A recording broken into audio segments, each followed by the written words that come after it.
Okay, so the topic for today is how to make better music as a musician. We cannot talk about making good music without talking about the songs, because music is all about the songs. So I think the first segment I'm going to talk about how to compose a good song. I'm not going to go deeper into how to compose a song, because I'm sure if you're a composer you already know how to compose a song, because people use different methods in composing music. So I'm just going to touch on things that make a song a good song and that makes a song a boring song. I'm sure we all know there are songs where after listening to the song you can't remember anything. You forget everything the song was about because of how the song was written. A song is defined as a melody with words, which means a song has got two parts. It has got a melody, which we sometimes call the tune, and then it has got words. For example, our national anthem, the words are Simudzai Mureza, Wedu we Zimbabwe. And then the melody is another definition for melody is the part of the song that you whistle. Because when you whistle, you don't whistle the drums, you don't whistle the percussion, you whistle the melody of the song. There's a theory that says that if you compose a song and you cannot whistle it, it can never become a hit. It's called the whistle test theory. And I subscribe to that theory because if you listen to all the songs that have been hits, whether in Zimbabwe, Wana Rudo Moto, Wana Dande, Wana Mdara Chauya, Wana Ruvarangu, all those songs have got a very simple melody. So as artists, usually we tend to try to impress other musicians. That's where we lose it many times, because we try to impress other musicians and start creating things that are very complicated. But what happens is complicating music is like dribbling in soccer, because what matters most in soccer is scoring, not dribbling. It doesn't mean anything. So that's what happens when you write a song. It has to be very simple. Any Mararu Kresh has to be able to sing that song. Last month I was recording somebody. He was going through a divorce, and so he had a lot to say. I remember the song got up to 8 minutes, and lyrics were just linear. There was no repetition, and because there were so many words, the melodies were very much affected, because I don't remember how many melodies he used on that song. After listening to such a song, you won't remember anything. So I began to explain to him and play to him a song by Oliver Mtukudze, and started pointing to him how the song was structured. It has got a certain structure where a number of melodic lines and verses are repeated throughout the song. So one thing that makes a song memorable is repetition. You need to repeat certain elements of the song, especially the chorus, over and over and over again. For psychology, they've got what they call mere exposure effect. And what it means is that the human mind appreciates things that are familiar. And by repeating certain elements of the song, even if someone is hearing the song for the first time, it ends up being familiar even after a minute or two. Being able to summarize is also an element of being a good composer. I can give an example of country music. Most country songs are 3 minutes, and usually they've got an interesting story to tell. But within those 3 minutes, you can pick everything. You can pick the story, you know where the story is coming from, where the story is going, and the song will be interesting, but in just 3 minutes. One person that I've been reading a lot or researching a lot about is a composer called Max Martin. He can use different words in a song, but uses the same melodies. I can give an example of one Zimbabwean song where that concept was used. It's that song called Ruarangu. If you remember, the first line goes like Nechirimo wakandivimbisa kuti chagaratas, and then the melody goes like Nechirimo wakandivimbisa kuti tichagaratese. That's the first line. And then it goes to Suvaracho Ratoni nonokera kuti tigaretese. You notice that it's different words, but the melodies keep going to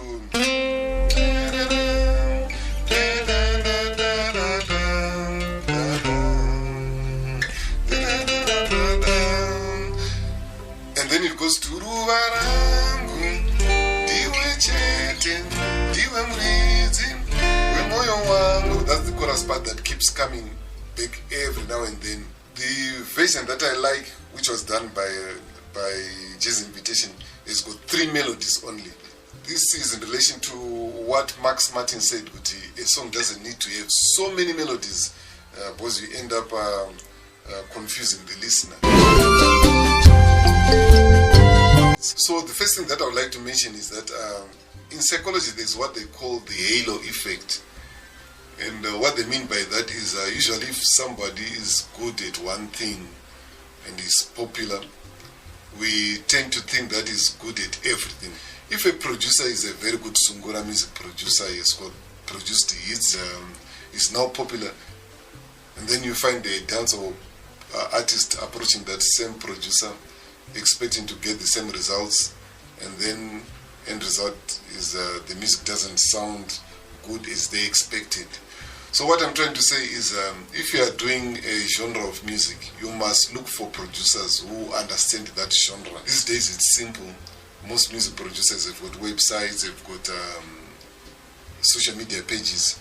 You can go and look at what they've done before and see where their strength lies, so that you don't blame a dentist. The word music industry is an umbrella term. We've got different offices within the music industry, and even when we talk about producers, every producer is genre specific. There are certain genres that are not going for genres.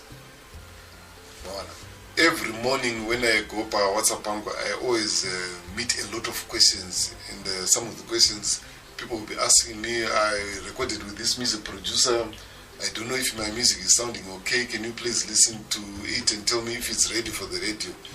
And I always tell them that you've made a mistake already, because before you approach a music producer, you must listen to what is done before, so that you know if you are approaching the right person.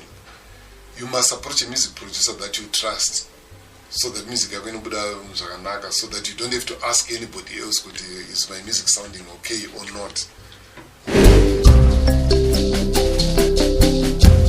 If you are a songwriter, it's of serious benefit if you learn to play an instrument. It opens up new avenues of thought surrounding music. And once you start playing an instrument, even your mind is divided between beats and bars. You start understanding music more than you used to. Even when you present a song to a producer or to a band, it's very easy for you, because you'll be understanding chord progressions and so forth. Many times in the studio, I face a problem. The artists say they cannot explain their song. All they know is what they don't want. But the song chord progression is this supposed to be reggae, is this supposed to be a ballad, is this supposed to be bimbira? They don't know. But when you start playing an instrument, all those things are covered. It will be very easy for you to explain. And when I say learn an instrument, I don't mean become a virtuoso or what is a guitar. No, I mean even just my basics. Brains as a composer, most of the best composers around the world, they play an instrument. I've noticed as well there are many people who compose music who cannot play an instrument, who end up writing songs with the same chord progression zvekuti masongs avanopedzera afanana is because since they cannot play an instrument, they cannot tell if they've used the same chord progression. But if you play an instrument, you can experiment with chords and come up with something that's very diverse, but which maintains your identity. Most artists want to believe that they can do everything.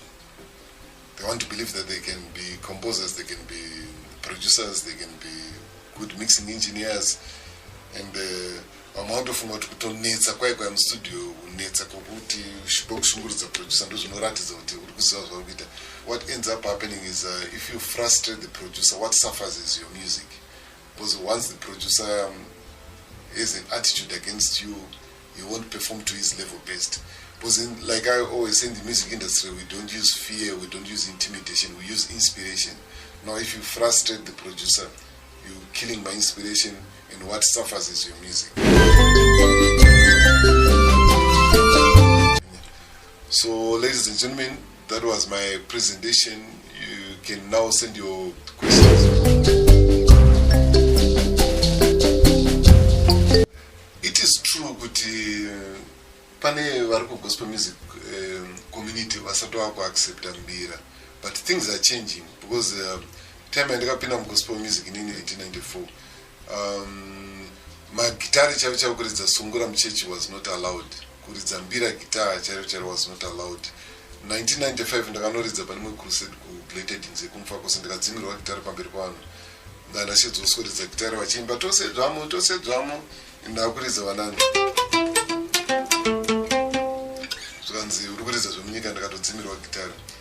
But right now semuchechi ukatoenda vanonzwa vachiridza mbira guitar, vachiridza sungura guitar, because kucolonize kwatakaitwa takafunga kuti music yechirungu ndoina mwari.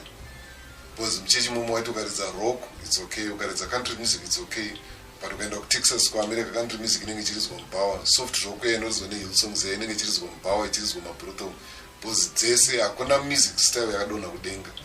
So I think iwe as an artist unenge wakucheka manje kuti kuchechi kwaunopinda will they accept it, because usually as artists we are very concerned about our primary fan base, and kana uri munhu wekuzayoja primary fan base yako inenge iri kuzayoja. Saka I think it would be wiser kuita zvinowira nevanhu vekuchechi kwaunopinda, then you can gradually introduce it as you.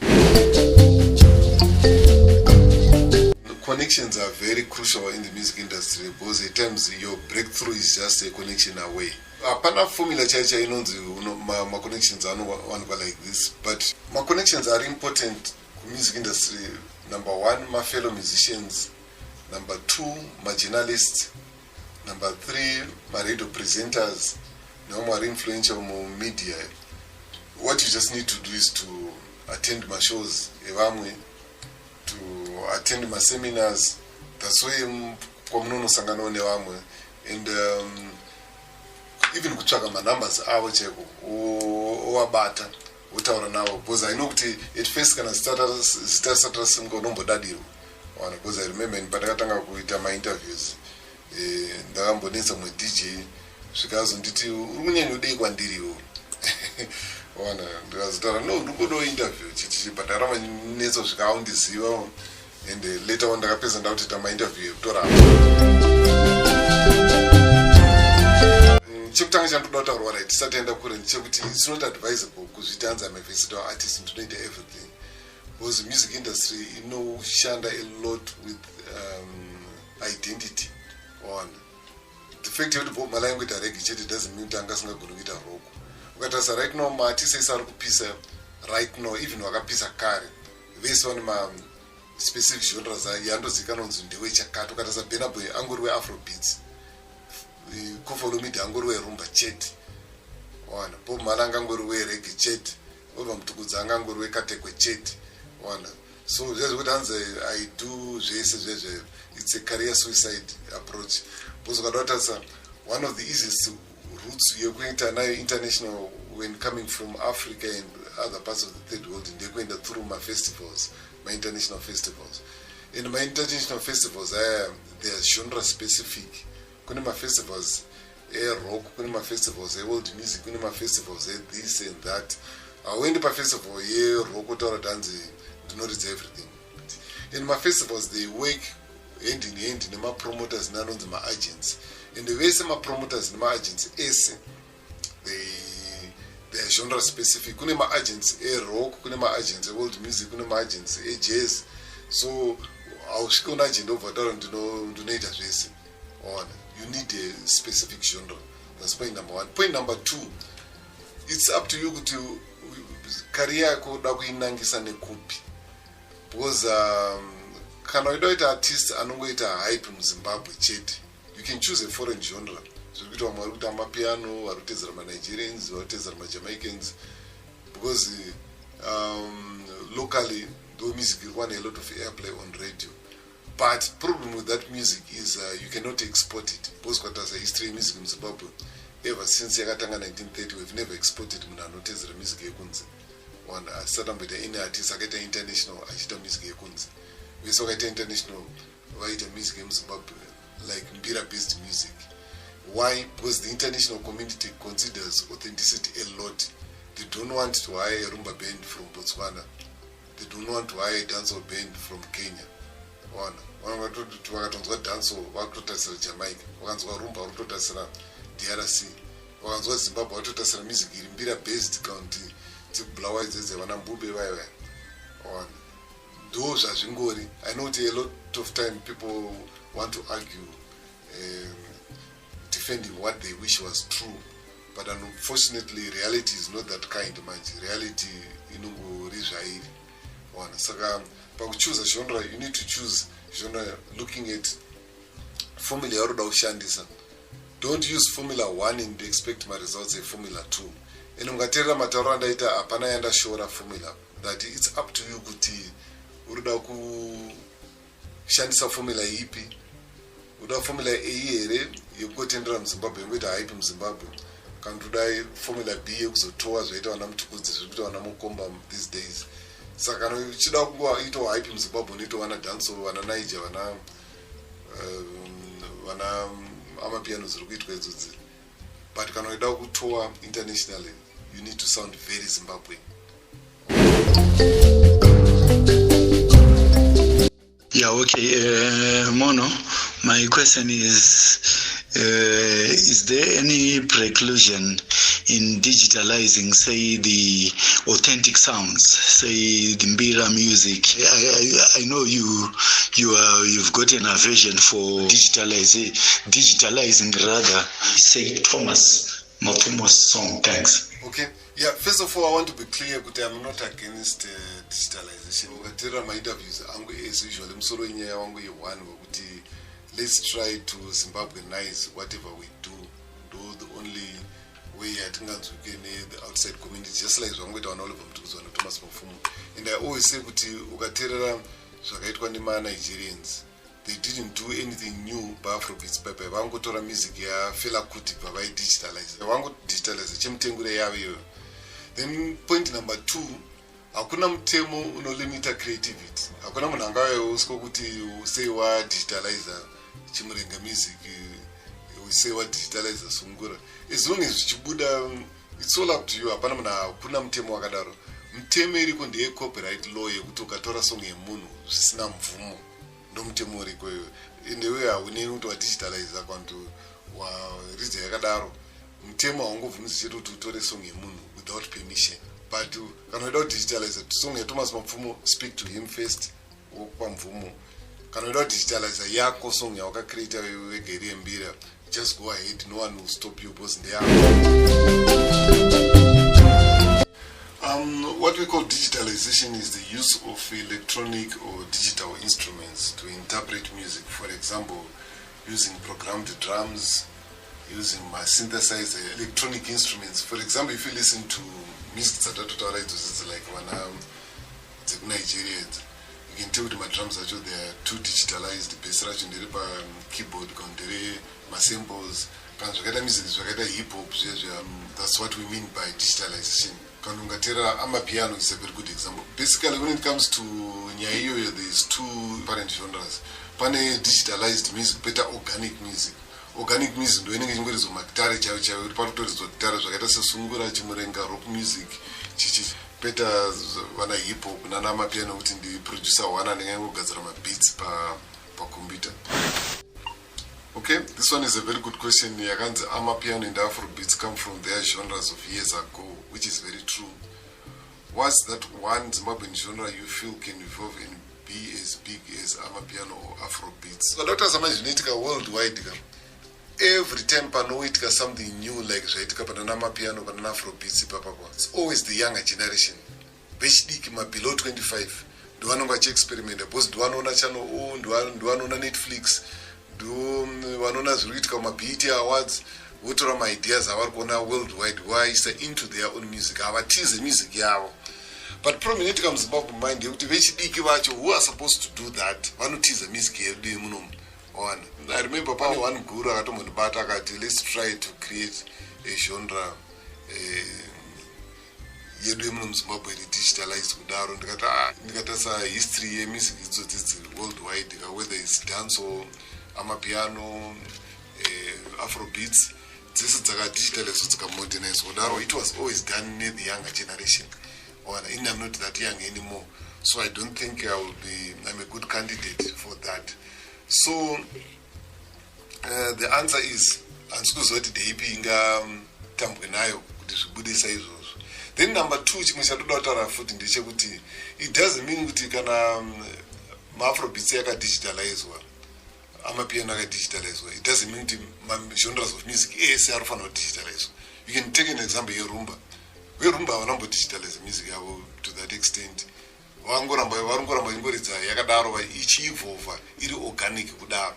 Country music is still hot ku America right now. Vana Taylor Swift, they're still making money nayo. Vana Dolly Parton, they're still making money nayo. Kunto nema new artists echidiki avana kuidigitalize futi. So it doesn't mean kuti kana amapiano akadigitalizwa, afrobeats akadigitalizwa, magenres ese akufana kudigitalizwa. In Zimbabwe, do you have a record label? The answer is no.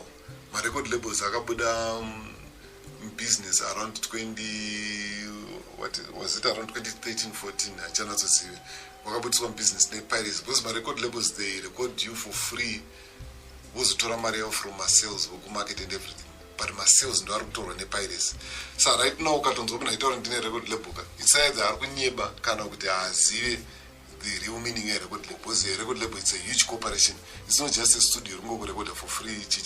That's not a record label. Nyika dzese dziri kufanya music right now, whether it's Western world, Nigeria, Tanzania, South Africa, kwese kune ma-record labels. Fana kana itori Nigeria, Tanzania and South Africa, vantonema international record labels vana Sony vaya. They look for something unique chinotengeseka. They don't just look for talent, they look for the business element. Because the music industry, talent is not enough. Chinotone basa more is strategy. That's why you not one man on Budira Sterika, but one is strategy. They do everything, but one market, the one who kushupika wakati totengesa same music, tuita record label. Tukata sa kwa America. My artists are 3 under my record label atori reparate. Because my record labels ananga chibudisa mari. Even ye choko momo chatino complain about my DJ muno maroda choko momo achikumira $20. Kwa America manje ananga atori thousands. $dollars ananga chidiwa and ordinary people that can't afford services zvinoitwa nema record labels mind vanonga chibudisa mari idzodzo. So am I saying kuti music industry mune choko momo mune corruption? Yes, that's exactly what I'm saying. Itori more and there's nothing we can do about it. And the one worldwide, you must research where it knows Payola, Payyola. So my record labels they do a lot, but we no longer have them. Yeah, okay, thanks a lot, Mono. You've answered my question. But further, let me give an example. Say, Mbiradzie Narira, Saram Gumoa Wega. What in those lyrics? And then you add the bass line and it. And then with the reggae, chaka, on that Saram Gumoa Wega. You see, and then it comes out with that reggae bass line, mbira dzia dzingoripo but yeah, inenge iri plagiarism is it intellectual theft and or there is something that needs to be done ipapa kana utanga kukumbira mbira dzenharira here and so on. Okay, answering your first question, ukatora song ya Leonard Dembo chiteketea, wesa your own baseline, whether very creative, wesa ma brass, wesa ma chichichi, it's still plagiarism. It's derivative work, kantautara ne language ya copyright law. Derivative work is work you create a new work based on work yaka create one moment. I can give an example. Panem Kaza not born rate to America. She's a rock artist of America. I got a song ya took I wanna know. Na knows what's going on. I wanna know what's going on.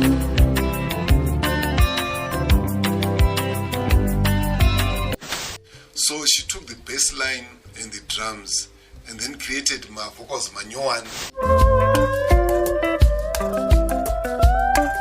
You and I would dance around it.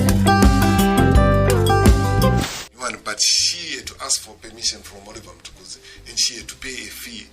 And then Vazo Kumbira, she hear melody by her own version. Hear me, I pray. Help me, Lord, I'm feeling low. The same thing, she had to ask for permission and she had to pay a fee, put it on agreements between Margot Lebos. So I think imagine, no matter how creative you are, as long as work are based on work momon, it's called derivative work, you still need permission. Well, it's monosophical. It is what it is. We say it like it.